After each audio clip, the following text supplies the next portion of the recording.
Family Iridium. How's everyone doing today? I've got Jam with me. How you doing, mate? All right, mate. How are you? Yeah, good. So we've been meeting up, haven't we? Just talking about, like, we've done a couple of videos on what we're going to expect off the new album. We've talked about both the singles that have been out so far of the new album, and now the album's here. So yesterday it was released. Iron Maiden's 17th studio album. I'm probably going to pronounce this wrong. Senjutsu, maybe. Sounds good. So out 3rd of September, and also you probably know about this anyway, released the same day as their best ever album, in my opinion. In my opinion, obviously, Power Slave. So yeah, so released the same day, obviously, 1984. So yeah, interesting. Not that they probably meant it or anything, but maybe they did. I don't know. But there's lots of dates in this in the year, isn't there? So to release it on the same day is pretty cool. So we don't really, apart from one message I sent you the other day saying what I sort of thought of it in one line. That's basically I don't know what Jam thinks of it whatsoever. So that's good for me. I wanted to keep it like that. You've listened to it about 3 times. I've probably listened to it 3 times. Obviously the singles a couple more times. And we're here to talk about it. And there's been, like I said to you before the show, there's been millions of reviews already. For, early ones as well. Obviously, people would get the album early. We've heard all that. So we're here to give our little bit of feedback. And I must say, I've been listening to some of the reviews, Jam, and we've got to be a bit careful here, mate. There's some very touchy Iron Maiden fans out there, just to let you know. I mean, I watched one review, which was the Metal Voice, which is a good channel, really good channel, American channel, and really well-established channel. And the guy hosting that is a total Iron Maiden fan, more than probably me and you are. He loves every era of Iron Maiden, whoever's in the band, Blaze Bayley, Di'Anno, Bruce Dickinson. And he didn't say anything negative about the review. And then he was doing it live, and there was a few live comments saying, "What do you know about it?" Just like, and that's with being totally positive. So it's just ridiculous. I know and people will probably say, well, if you're going to say anything negative, don't even do it. But we're here to talk about it and review it and just let you know what our thoughts are on the album. So going from that, all I can say is, and I don't know if you agree here, James, I don't know if you agree with me with any of this. So all I'll say is, if you're thinking it's going to go back to Peace of Mind or Power Slave, it's not. You are getting what you've got. But for me, I've seen a lot of improvements on this album compared to the recent ones, the last recent ones. I don't know what your album. I think you've got a strange choice of the best album, haven't you? Of their Dickinson Back in the Band from 2000. What's your choice? No, I wouldn't say strange. I mean, I like Brave New World, obviously, but I don't particularly like Matter of Life and Death. I quite liked Final Frontier. So we're a little bit. I'm Brave New World. I'm with you on that. And I liked Matter of Life and Death a lot. So we're just a little bit. But I mean, they have been heading this direction where they sound similar on each album with a few tweaks or whatever. But they have had that sound, haven't they? Definitely since Dance of Death, I would say. They've had that. Yeah. They've been heading this sort of way. And you got to what you've had in those last few albums, you've got to expect on this album, but with some differences, which I'm going to speak about, and obviously you're going to speak about. But if you think you're going to get Peace of Mind, think again. This is the Maiden we've got now, and that's who they are. And I actually love this album, by the way, just to let you know, just as my general overview. And it's a bit difficult because when a new Maiden album comes out, we're all excited, aren't we? I mean, look, Jam's even got the T-shirt. I might have something coming later from the new album. So it's very exciting because it doesn't come often, and we love Maiden.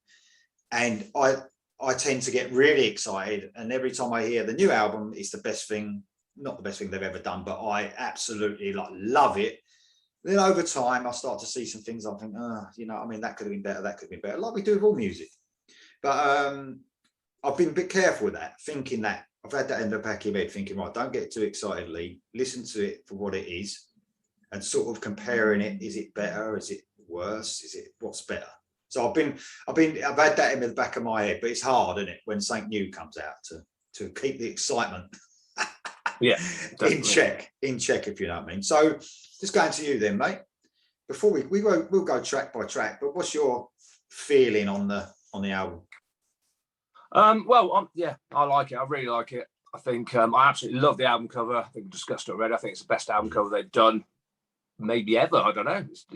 I mean, obviously Derek Riggs ones are classics, but I absolutely do. I do like this album cover. I think it's the best one they've certainly done since 2000. There's one thing I do. There's one thing I miss about. I love the album cover, by the way. Are you sort of longing for a spotting everything on an album cover, though? A background with all the little details. I mean, I'm not saying this should have been the one because it looks really cool as it is, but maybe something, we can all like, oh yeah, look, there's a bit from the past, something like that. But it is great. It's similar to Book of Souls, isn't it, with a black and just Eddie. But yeah, I agree with you. It's a fucking brilliant bit of artwork. So yeah, I mean, the album's good. I really like it. I think I'm not people watching this. I don't know anything about playing instruments. I'm only going to say what I think. I don't claim to be able to play any instruments, but for me, I'm only saying what I hear. And the keyboards are quite high on this. I've never noticed them so much or since on nearly every track, which doesn't bother me. I like it, but I've never heard them quite so high. I think the production's really good on this album. I know you're not a big, massive fan of Kevin Shirley, but I think that it's probably the best one for me. Certainly, and the drums are really high in the mix, which is really good to hear Nico in there. That's one thing that I've noticed, and Bruce's vocals are very, very good.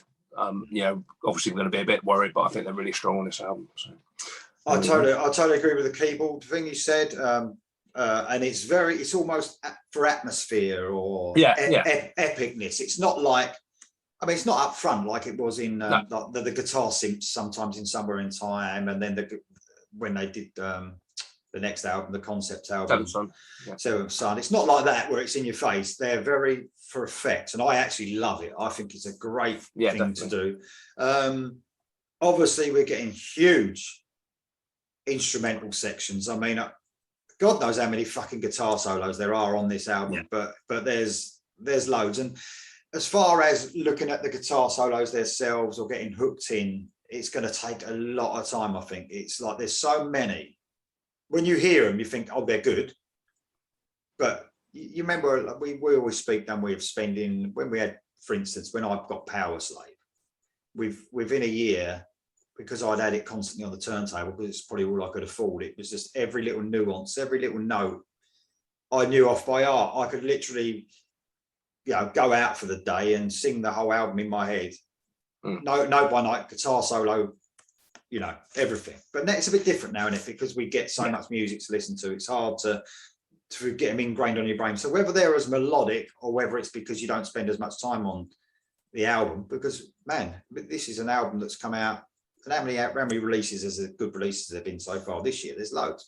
So it's hard to get it. It's hard to get it ingrained in your brain. So whether it's the actual melody of them or whether it's having the time to listen in this busy fucking world as we are and how older we are now, I don't know. But all I can say is the guitaring is excellent. There's loads of it. There's fucking loads of it. And I'm going to back up what you said there, Bruce Dickinson. For me, and I've sort of yearned for this over the last 2 or 3 albums, wanting him not to stretch so much.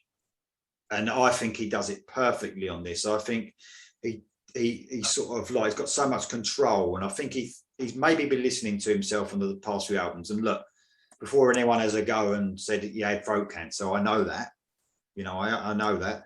But we're talking before. We're talking probably from Dance of Death. I kept hearing him stretch, and it sounded like he was reaching and just not quite getting there. A good example, and I know it's where he had problems, but Speed of Light, the song Speed of Light on the last album, on that chorus, he's almost stretching too much, and you can hear it. On this, he seems like he's doing it. He's more controlled. He's sometimes singing in a lower range on purpose. Where you'd expect him to go high, he's keeping it. And I think he sounds brilliant. He's almost got a different tone to his voice. I know you said it might have something to do with the problems he had, but he sounds different as well. And I love it. I think it's the best performance on a lot of things since Brave New World for me. And that's at the moment. I'm trying not to get too excited, but that's what I'm thinking in my head. But you're totally right. Nico McBrain, totally right. This is almost like his album. Yeah. I mean, it's very busy on the drums, but it sounds crisp. And I must admit, Shirley's production it's better than it has been. Yeah. Again, since Dance of Death, since Brave New World. Dance of Death that's when he started with his murky production for me. Yeah, for me, sonically, it's very clear. I think it sounds really, really good. It does, and there's one big thing on this album where especially Book of Souls, where it got to me a little bit in the end. Not badly, it's still a great album, by the way.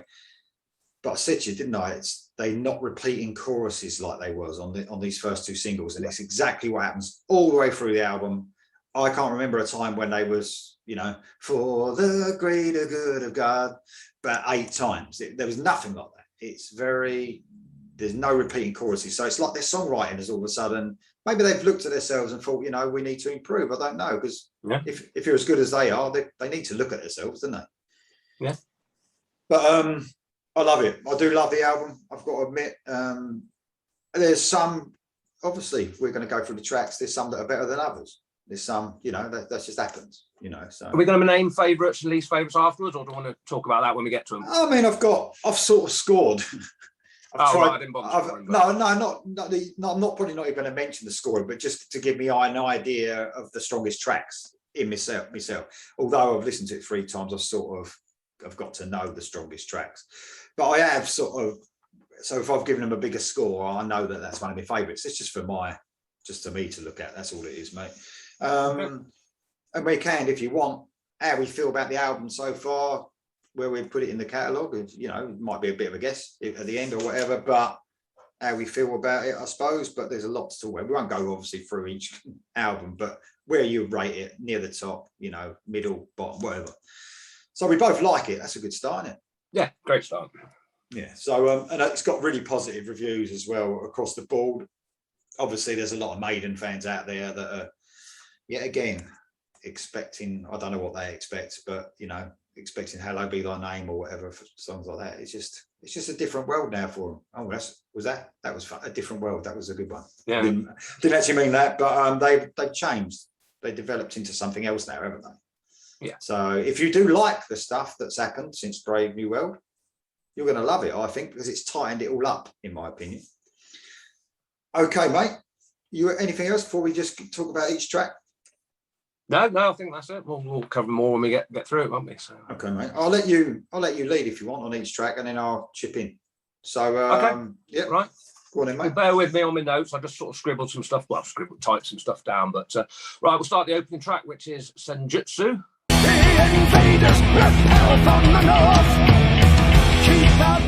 Which apparently means tactics and strategy, loosely translated, apparently.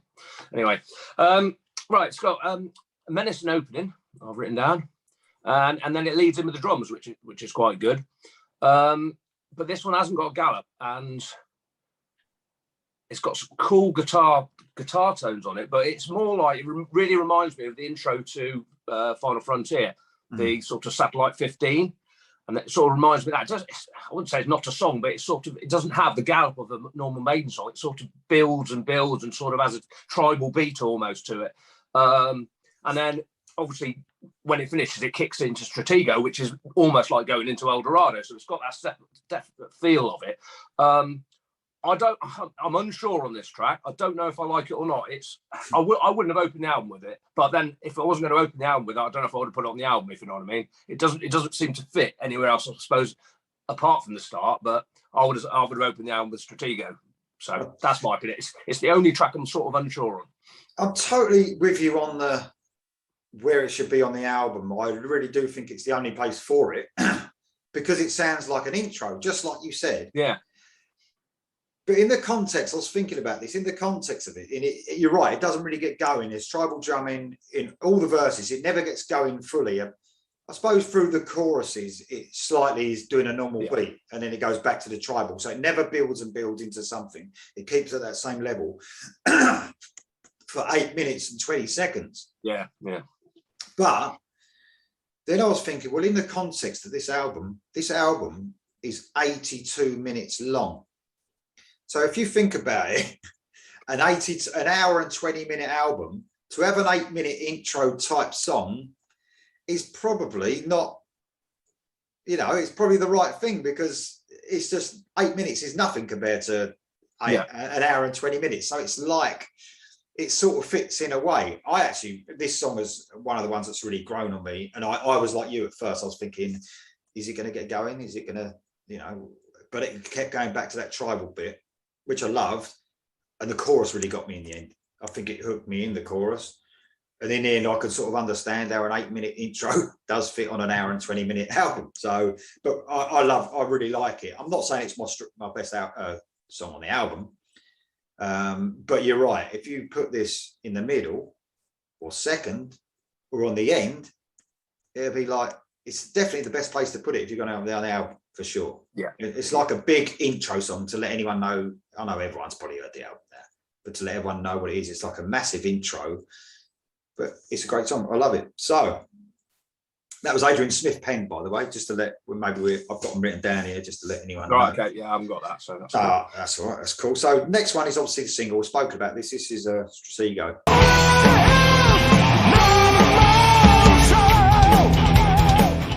So you still feel the same way about that, mate?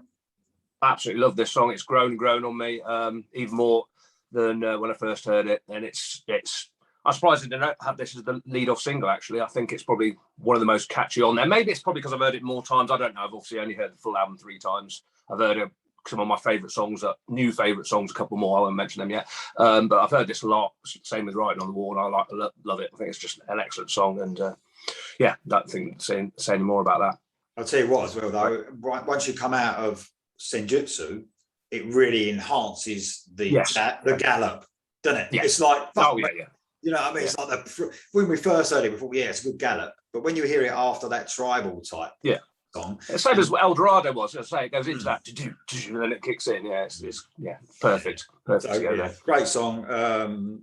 That's a Yannick and Steve Harris song, that one. So, really good songwriting there. Yannick, he had his name first, whether he has it first just because Steve Harris said you have it first, I don't know. But it's a very cool song. The next is obviously the first single we got, which is probably still, for me, you go ahead, but the most different sounding song on the album still.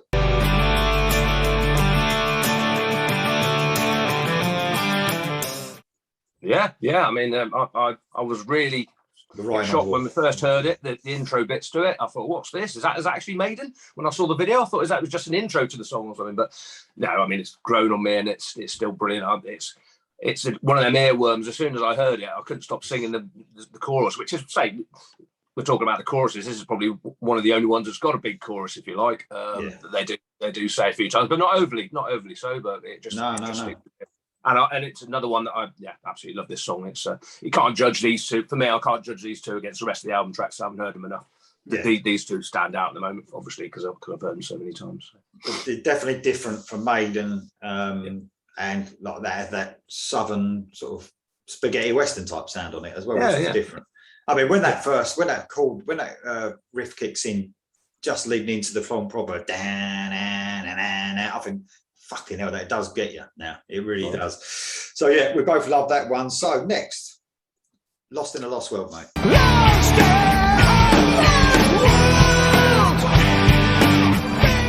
Lost in a Lost World. This is a long one, isn't it? I think it's 9 minutes. 9 minutes 31 seconds. This is Steve Harris, obviously. Oh, the last one where it was Smith and Dickinson. Sorry, this one's Steve Harris pen tune. Okay, Lost in a Lost World. It's got an acoustic slow start, and it's got a bit of Bruce has got a bit of an echo. He sort of repeats itself. It sort of echoes in the background on the intro, and I really like the intro. I think it's a couple of 3 minutes, but then it breaks off into the sort of the guitar riff or notes, if you like, but it doesn't sound right to me. It's out the time signatures. I don't know anything about music. It's got a weird. Expect it to go up a chord, and it goes down a chord, or there's something weird about it, and I don't know if I like it. I find it a bit strange. I don't know anything about music, but you can tell if something does. It's like the riff to "Check My Brain" by Alice in Chains. It doesn't sound like it should be right, does it? But it works. Yeah. And it's not saying this is anywhere anything like it, but the riff doesn't seem to be right. But yeah, it's grown on me a bit. I didn't particularly like the song when I first heard it, but now on the second or third listen, I like it a bit more. But it's not my favourite long song on the album, I don't think. Yeah. I mean, I'm sort of with you for most of that. For me, it's not one of the strongest songs. I do like that. I think it might be like a flange effect because I'm on his voice. I mean, I know what a flange on a guitar sounds like, and it sounds a little bit like they've used that, and it's all the way through as well. Oh, is that all right? Okay.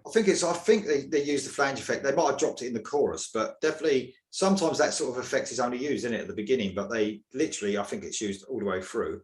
Quite cool, heavy riffing on it. There is like some familiar guitar work in here. They hit a part in it where it sounds familiar compared to the last few albums. You know, you think, oh, there's a lot of that on here, isn't there? It's like you hear certain guitar melodies and you think that sounds like something off something else, but they're going to do that on the 17th album.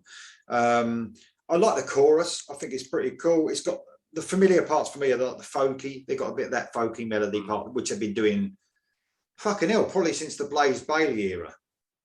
Because but there's some a lot of people when I listen to reviews are saying this sounds like a Blaze sort of era sort of song, darker sort of tone to it. Probably the Virtual 11 album, but to tell you the truth, I've only heard them albums a couple of times, if that, because I've never really got into them. But I quite like it. But yeah, you're right. For me, at the moment, it's not one of my favourites. So we're pretty on board with that one.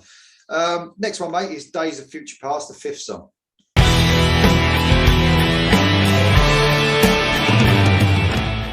Yeah, this is the shortest track on the album, 4 minutes, I think it is.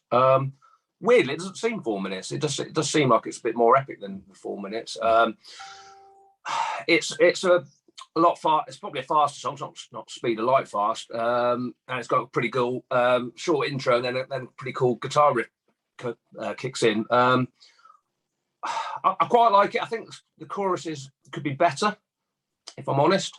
Again, not one of my favourites on the album, I don't think. But it's just a short song. I don't know if they're writing it with the intention of perhaps being the single or something, but maybe they decided it wasn't quite good enough. I don't know, but there's not a lot to say about it really. It's just I don't know who wrote this one. I think this is Adrian Smith and Bruce Dickinson. This one, yeah, it does sound like that. It's similar to the stuff they've written on the solo stuff, I suppose. But only 4 minutes and 3 seconds long, like you said. I'm with you on this as well. I mean, I've scored everything quite higher, but some things not as high as others. So I think this one will please some of the 80s fans a little bit. I'm not saying it's fully, we're not going back to fucking Flight of Icarus, but all I'm saying is it's got the feels of the recent albums, but I know where some fans are yearning for the short, in-your-face songs. It's got that part of it. It's not fucking 10 minutes of guitar solos.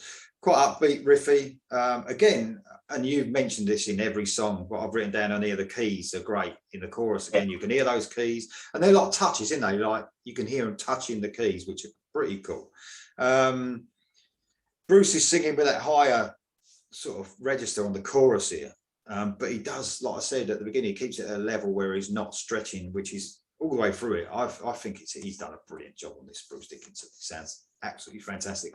I remember, apparently this was recorded about 3 years ago. Yeah, 2019, I think something like that. Yeah, interesting. Right, so next, mate, we're going to a longer song, not quite so long, 7 minutes and 9 seconds, The Time Machine. Have I ever told you about my time machine? Set you down. Yeah, now I like this song, The Time Machine. 7 minutes. Yannick and Harris, by the way, mate. Right, okay, well, yeah, there you go.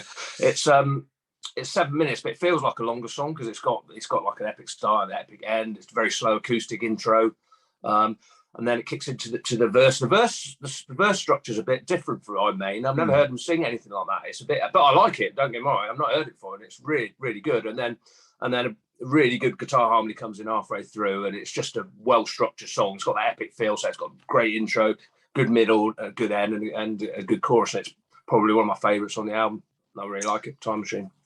I like this one. I'll tell you what, this has got a totally different feel, not so dark, a bit more cheery, I suppose. It had a lighter feel to it. And this is quite a dark album, innit, in general. So this really stuck out as we're not talking fucking Halloween here. We're talking, it's got a bit of a lighter tone. I forgot to mention something at the beginning, which there's a lot. And we mentioned this, didn't we, on our, I think when we did the Stratego review, is that the guitar following the vocals a lot. I mean, on here, it's like the riffing are following the vocals on this, but a lot of the other time on a lot of the songs, and I mean 75% of them, you'll hear the guitar melody following Bruce's vocal. I'm not saying that's a bad thing, but they're doing it more and more. I've noticed this. So that does it a little bit on this. It's got that bit of a folky melody coming in and out again. There's a very cool change up at 4:30, which at 4 minutes 30 mark before the solo, where the riff kicks in. It's a bit of a heavy sort of progressive. Yeah, I think that's what I said. Yeah, about halfway through. Yeah, great guitar harmony comes in. Absolutely brilliant. An acoustic and vocal finish like it's opened up with. A lot of the time they open up, don't they, and finish the same way. But yeah, it does. You're right. It does sound more epic than 7 minutes. That's usually a bad sign, isn't it? But it's not on this, because if something sounds longer than it actually is, it's usually a bad sign. But no, I love this song. I thought it was great, and it's a grower again. It's like the more you listen to it, you think, oh yeah, fucking hell, the melodies in that. Very cool song. The next one, mate, is, I like this one, but let's see what you've got to say. But this is the darkest hour, 7 minutes and 20 seconds. Smith and Dickinson on this one.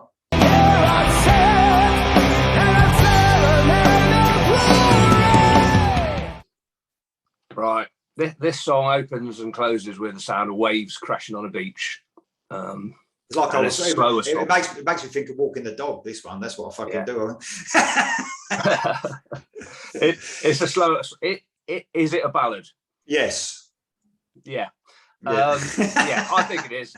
It's don't run away, Iron Maiden fans. It's an Iron Maiden ballad. If there ever has been anything like that, it's not soft, but it's, to me, I mean, it's all about, obviously, Churchill. The reference is Black Dog, which was his depression that he had, and obviously World War II and the 6 years. They mentioned that, and I could just see Churchill standing on the beach with his cigar, and on Battle of Britain and that, when his darkest hour was, and for me, I think it could be my favourite song on the album, believe it or not. Certainly the newer ones I've heard, I love it. There's no gallop to it. It's got awesome solo in it, and to me it sounds like, because you said Dickinson and, is it Gers or Smith? Did you say? No, it's Smith and Dickinson.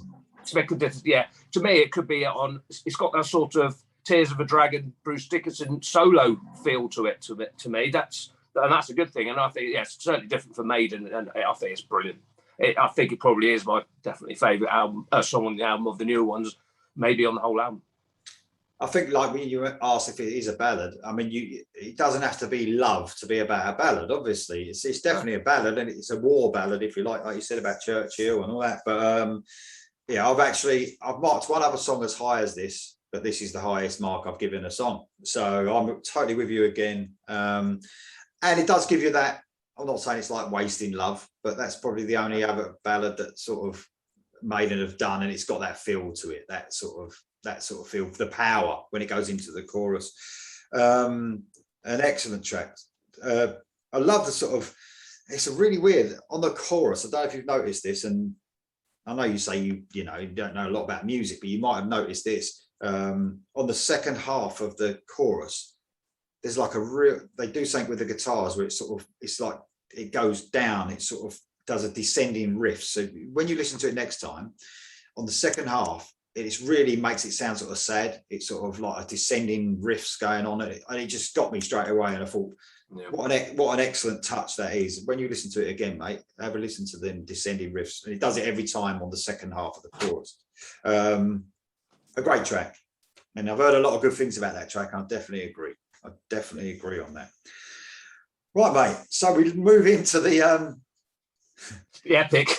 The thing that would scare a lot of Maiden fans when they saw the track list, and it scared one that we know of. Dominic got a bit, the last 3 songs here, all from Harris, epics, 10 minutes, 20 seconds, this one. This is the actual one that's the shortest. Death of the Yeah. Death of the Celts.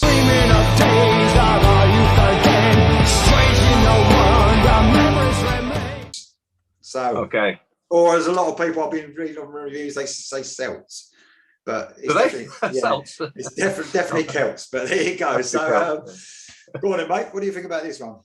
Well, it's an obvious statement, but it's going to be a comparison. I don't know if it's because of the name of the song, whatever, but it's got a Klansman feel to it. Let's say that. You know, I like the Klansman. It's obviously not got the chorus or anything like it, but it does have that sort of that vibe to it. It's got like a steady marching vibe through the whole song, which sort of builds actually in tone and volume through it. And I like it. I like the start of it.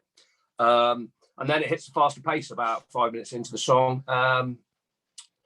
It's such a long song, so many bits, so it's hard to remember everything in it. But I mean, I like it. It's definitely sort of that sort of epic Klansman type feel to it. And the outro, I think, is really good. It goes on. There's like I think it's like a 4-minute guitar solo at the end before Bruce comes back in for a few bits of vocals at the end, and then I think it finishes on quite a good note as well. But yeah, of the 3 songs, yeah, I'll mention which one I think is the best one at the moment. But yeah, really good. I like it. That's a good song. Put it that way. Yeah.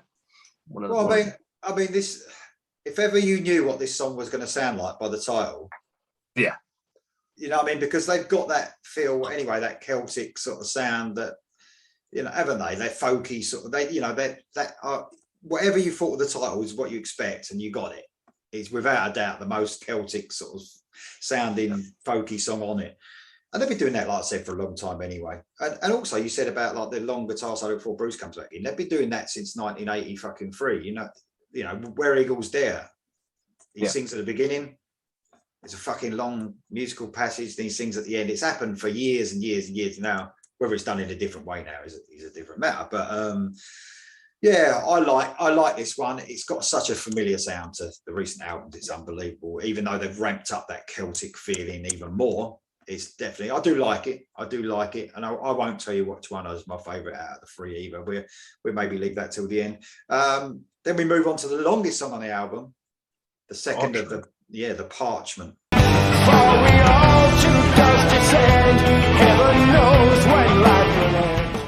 This one has had a few strange ways to pronounce it as well, but it's definitely the Parchment. So, well, how can you mispronounce Parchment? I don't know, but it's usually me mispronouncing things wrong. But the Parchment, 12 minutes and 38 seconds, longest song on the album. Yeah. Obviously, Steve Harris again.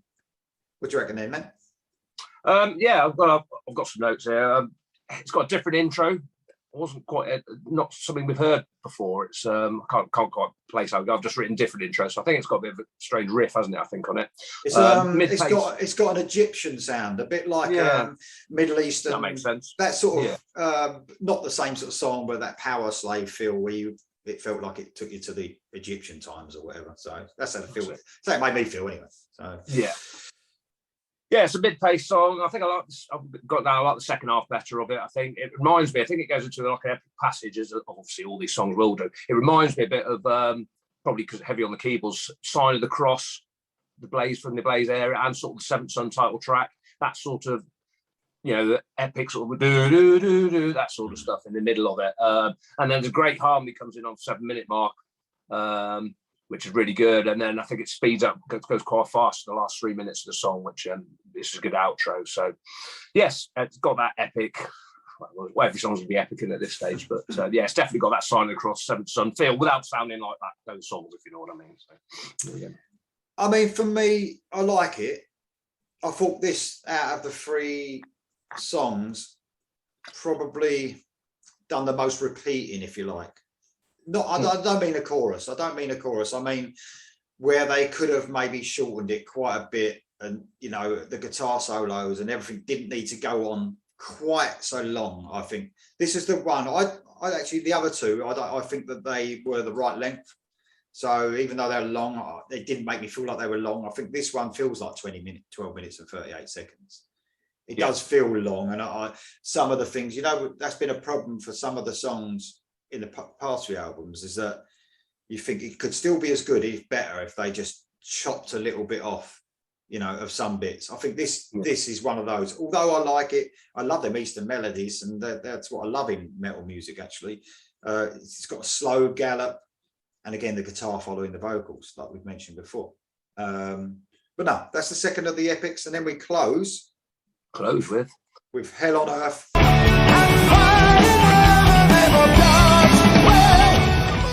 A mere 11 minutes. Oh, a short one, just a short one. And 19 seconds. Steve Harris, obviously, again. What do you reckon on this one then, mate?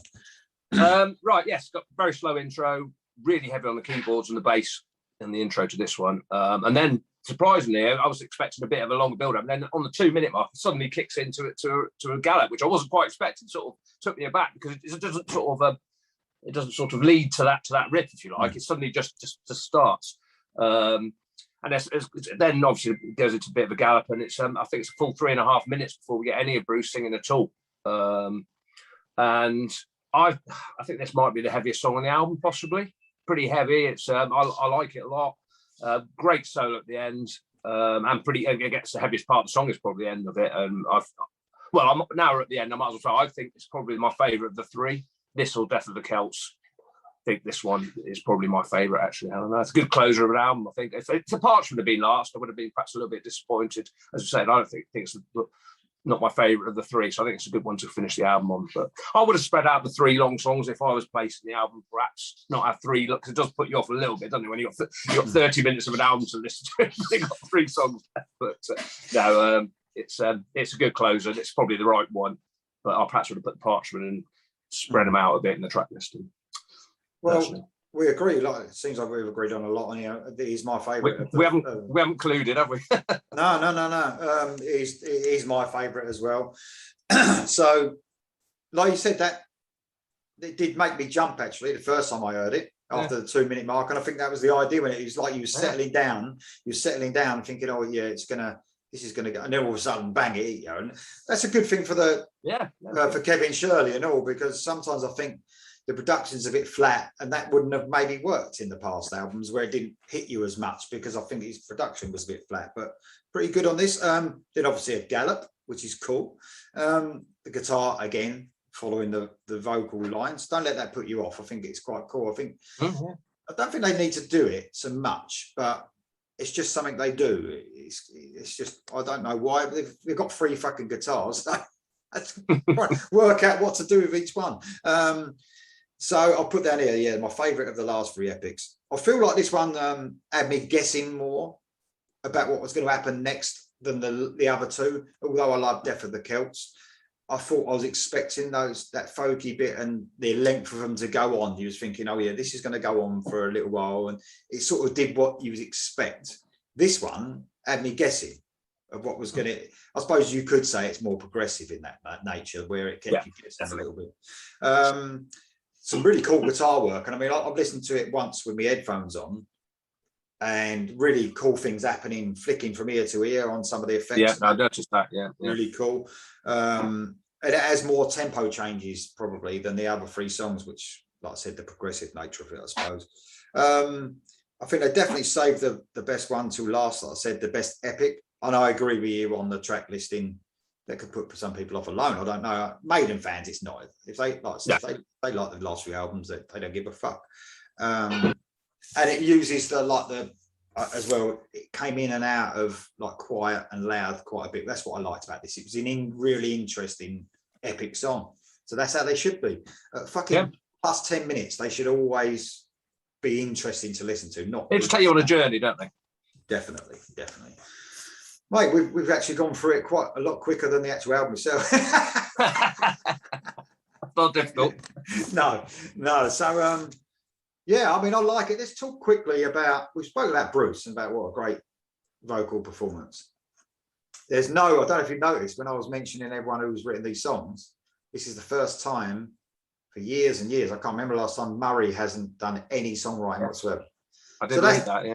That's interesting. I mean, it might be that he wrote some stuff and it didn't make it, or you don't know. It doesn't mean anything. People will start, God, I saw a post on Facebook the other day, is Dave Murray out of the band?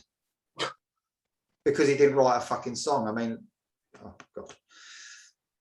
So it's just ridiculous. I think probably it seems to be becoming more Smith getting involved now, doesn't it, in the songwriting? But I mean, the three guitarists have done a brilliant job. And I'll tell you what, something else, which I was going to mention at the beginning, I forgot about, is that I was getting worried in the past few albums that I couldn't tell who was playing guitar. I couldn't tell when it was. Now, what I can tell on this album, although I still can't tell who's playing guitar because I'm not that much of an expert, I can hear the changes they're really clear when it goes from one guitarist to another. So if you're a guitarist as well and you know exactly who's playing, you probably will, you know if that's Smith, you know if it's fucking Yannick, and you know if it's Murray. But what I've missed in the last few albums is when it goes from one to the other, they've got a similar guitar tone. Now in this, I can hear it blatantly different, which is really cool. One's got a sharper sort of sound. I think that might be Smith. And then Murray's got that sort of warm melody sound. I don't know what Yannick's got. I'm not really sure, but you can hear them switching. I don't know if you noticed that as well. Yeah, I mean, I'm not an expert on guitar, and I wouldn't want to comment on it. I mean, yeah, I just listen to them. Simple as that, really. Because I mean, if you did hear these long, extensive guitar solos, and it was the same guitarist doing it for all them time, it probably wouldn't be as interesting. It's nice to hear them swapping about, and they've got a slightly different style as well. I'm like you though, mate. I'm not no expert, but I could hear that difference. And also, Steve Harris's bass seems to be ramped right up on this. Oh yeah. But bass of the drums, the rhythm section is right up in the mix. But then that's not at the expense of the guitar. Everything just seems to be bang on for me. I mean, some people might not like the keyboards so high. They are very prevalent, as we mentioned, but I think it adds to it for me. But yeah, totally everything is pretty high in the mix. Totally agree with the keyboards. Totally agree with everything you said, really, mate. So, cool. I mean, this is hard, isn't it? To rank it and put it. You could probably say what one you put it above, maybe, or whereabouts you put it. Where would you at this stage? And remember, we're only just very new to us, isn't it? So it's got to settle down. I remember Book of Souls being for me, blowing my mind when I first heard it. But over time, it's not a bad album at all. It's a good album, but over time I've seen the faults in it. Like we all do, don't we? If you're going to say that's an 100% 10 out of 10 album, I don't think it is. But it's still a great album. So at this stage, where would you think this will end up? Maybe end up settling down in your, where you want it to be. Are we talking in modern, so post 2000? I mean, it's never going to beat any of the classics, I'm afraid. Not at the level they'll ever release anything that's going to be Seventh Son for me, or Power Slave, or Somewhere in Time, or Peace of Mind, or the first album. In fact, they're all great, aren't they? Yeah, you're totally right. You're totally right. It might be a good idea just to think how you would put it in the new lot. Oh yeah, but it is better than No Prayer for the Dying and Fear of the Dark. Say that, and X Factor and Virtual Eleven. But I think it's difficult because I haven't really listened to Dance of Death, Brave New World, Book of Souls. What's the one I'm forgetting? Matter of Life and Death or Final Frontier for a long time, and none of them have. As you say, there's just so much music out there. It's difficult to rate it. But I think for me, on first listen, I think I preferred the Book of Souls. I wasn't that struck on the album. I wasn't that struck on Matter of Life and Death. I liked, as I say, Final Frontier, which I think maybe not a fan favourite. And I didn't like Dance of Death much either, particularly. So yeah, go on. It's got to be up there in the Brave New World, up then this probably, and Final Frontier. Them three, I think, are the best for me of them, of the newer ones. It might be interesting to, just offline, me and you, in a few months' time, if you do get to listen to it a lot, because like I said, there's a lot of music, just to say what you feel about it at that point. But I was sort of keeping it in my mind about what I didn't like about the last few albums, and thinking, well, it doesn't do that. It's better at this. It's better at that. So there was a lot to like. There's a lot to like, and I'm with you on the. I think I don't know. Brave New World. It was just something new and exciting, and it still feels fresh to me. And I think this one is probably as good as anything they've done after that, without a doubt. Matter of Life and Death was a strong one for me, definitely at the time.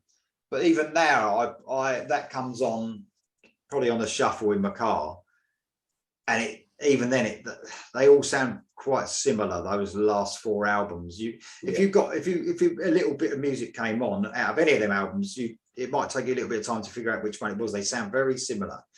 But A Matter of Life and Death was a huge album for me at the time. But even now, I see I go back and I see what was the opening track of that that one, A Matter of Life and Death. It was sort of even that it didn't sound like it was a single. It didn't sound like, is it a different world? Was that on that one or was it a different one? But it's like that had different world, so that had a weakness, and that was probably, even though it was a short song and a single, that was probably the weak one. And I thought, that's I don't really like that song. But on this album, I've not really felt that. Well, I thought it's a weak track. We've got better favourite ones and not so favourite ones, but not a weak track, if that makes sense. No. Which is a really good sign. Especially when they're 10 minutes long, you don't want to pull a song. You're thinking, oh bloody hell, get to the end of this. You don't want that, do you? Yeah, I mean, the only thing the only, if you could call it, negative thing I would say is the Parchment could have chopped a fucking good 3 or 4 minutes off of it.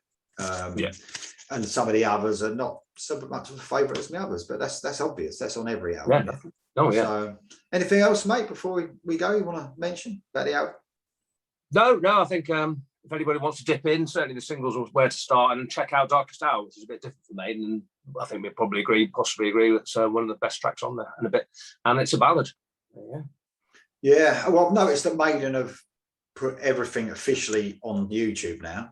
Yes. So I mean, they might as well, haven't they? Because if they don't do it, they're going to be fucking having murder trying to keep up with people that are legally going to do it.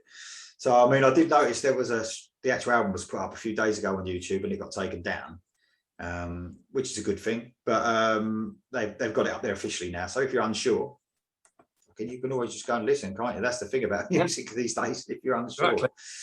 But it's a thumbs up from us. So always exciting when a Maiden album comes on. So, it's brilliant. So thanks for coming on, mate, and speaking about it. No worries. And looking forward to seeing you again soon. Yeah, cheers. Yeah, mate.